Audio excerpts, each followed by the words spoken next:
All right, guys, I am back with the recap for the November stash busting. And if you're at this part, this means you have made it to the end of part three. This is the only place where this recap is going to be attached to, so to speak. But because I had such a tremendous amount of video footage, I thought it would be easier to make it kind of like a little bit of a mini series, so to speak. You know, there's part one where I was talking about what Dawn and I were going to be doing, showing you the card kit before I used anything. And then I believe when I had changed the idea of what I was going to do, I took that process part of the videos and put that together in one separate video. So you've got the introduction and then the process of setting up for this.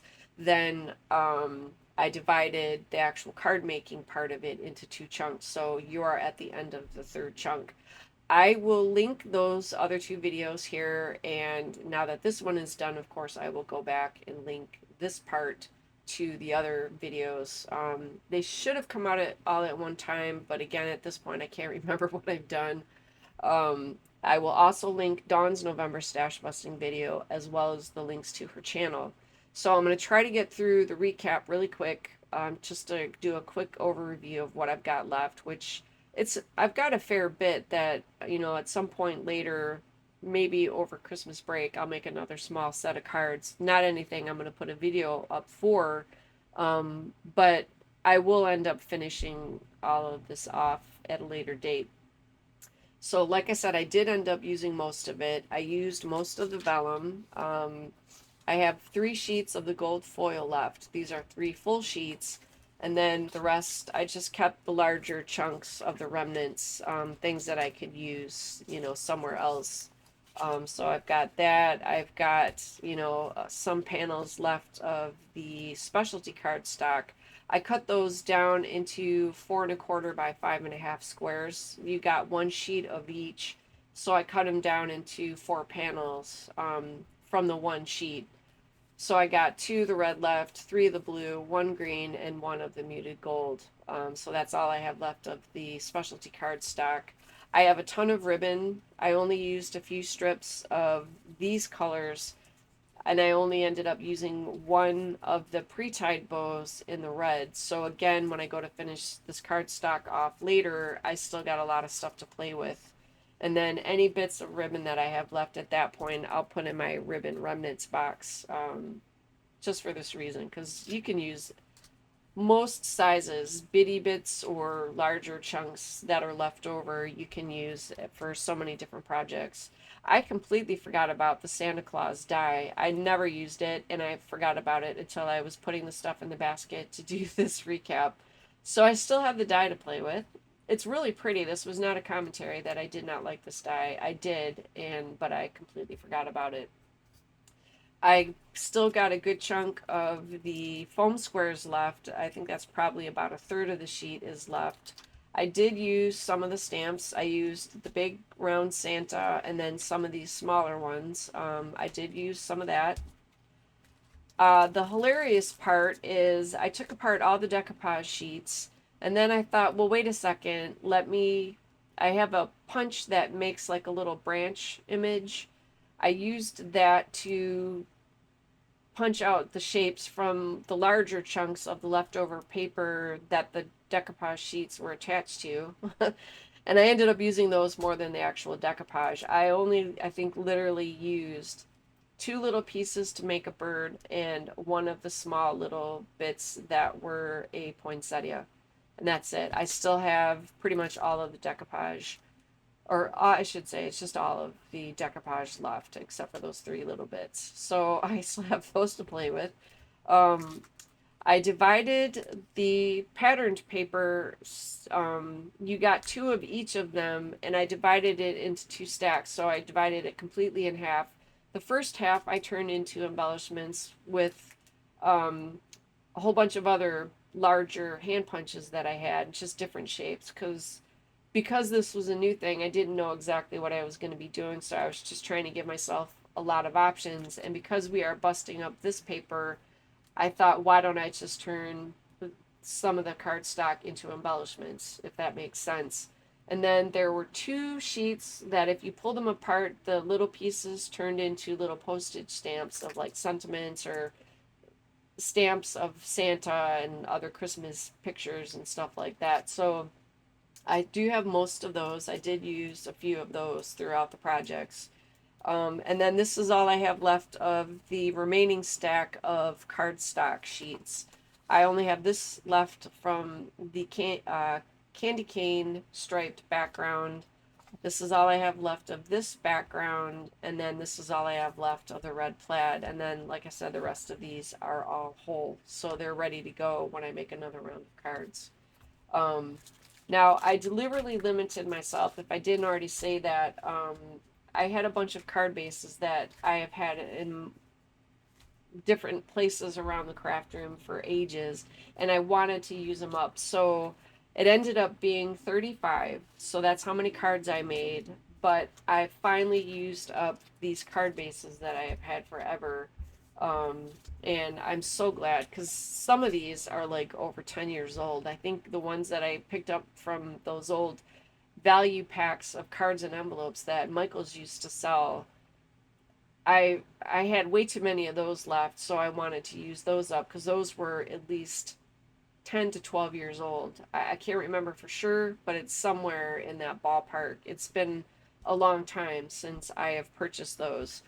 And then I had some left over from a remnants pack that my friend had that she wasn't going to use, so I brought those in as well. So again, it was a total of 35. But because this was like a new technique to me, we'll say, well, I mean, that is actually what it was.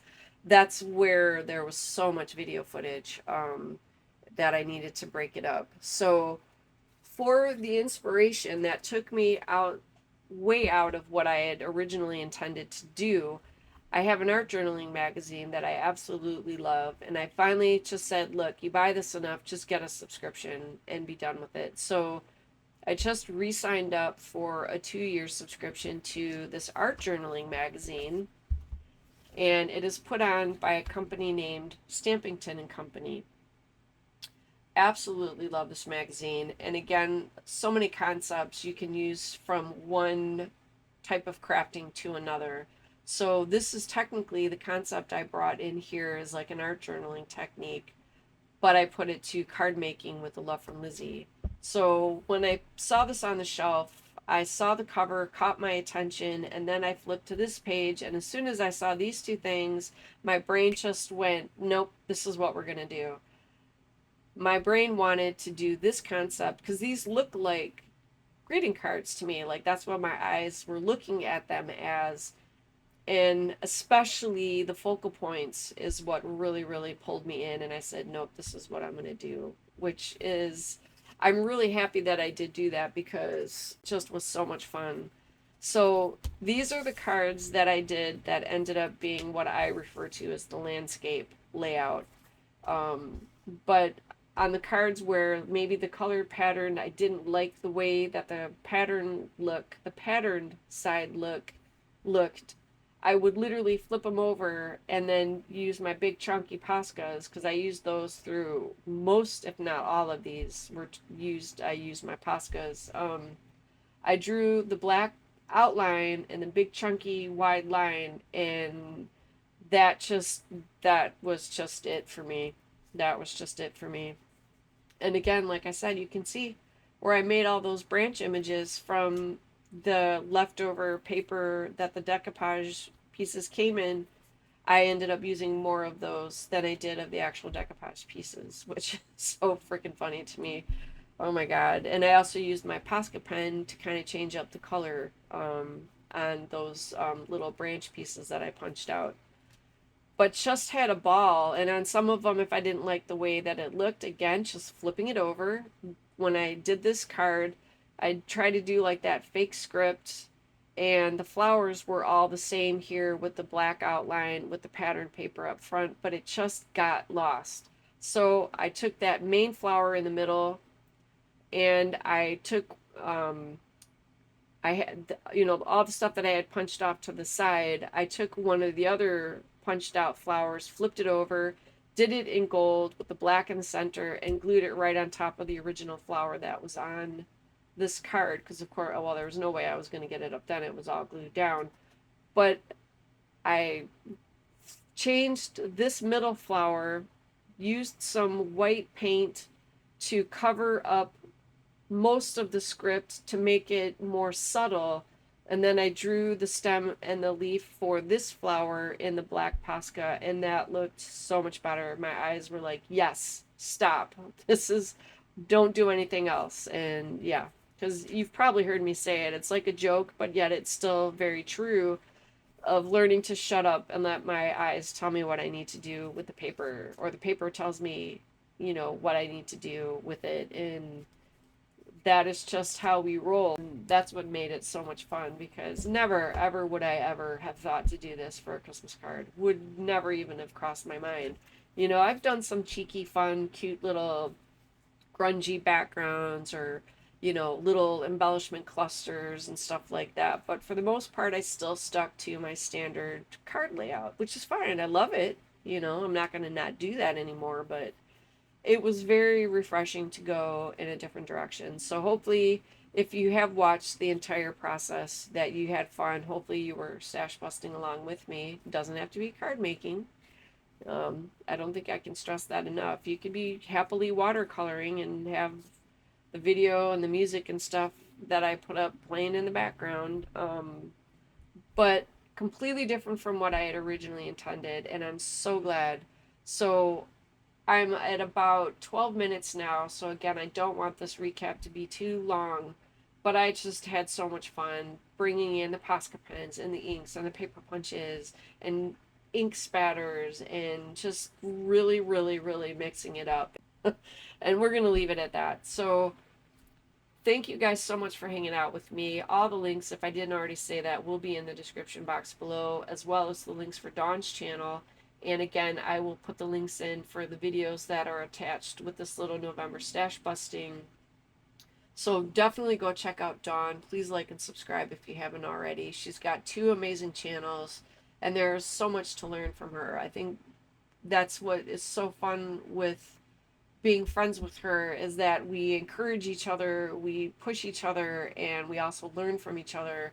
And that's what we extend to you. It's like one big, huge, tremendous community. So enjoy the upcoming holidays, whatever you celebrate, or just enjoy the time with friends or family. If there's no particular holiday that you do celebrate, just enjoy the time with people that you love and your friends and everything, and have fun and stay safe and all that good thing.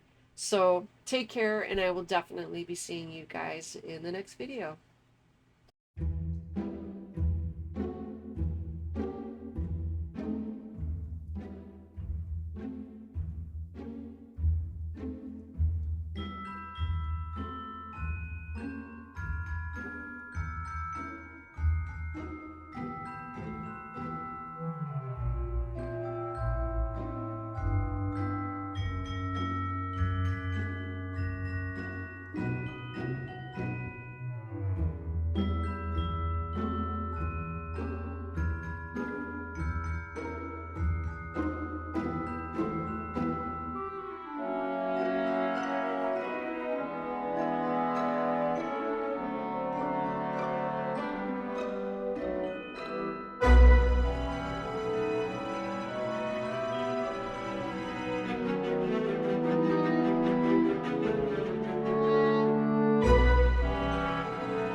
If you're interested in some more content, here's a couple videos you might want to check out, and I will catch up with you in the next one.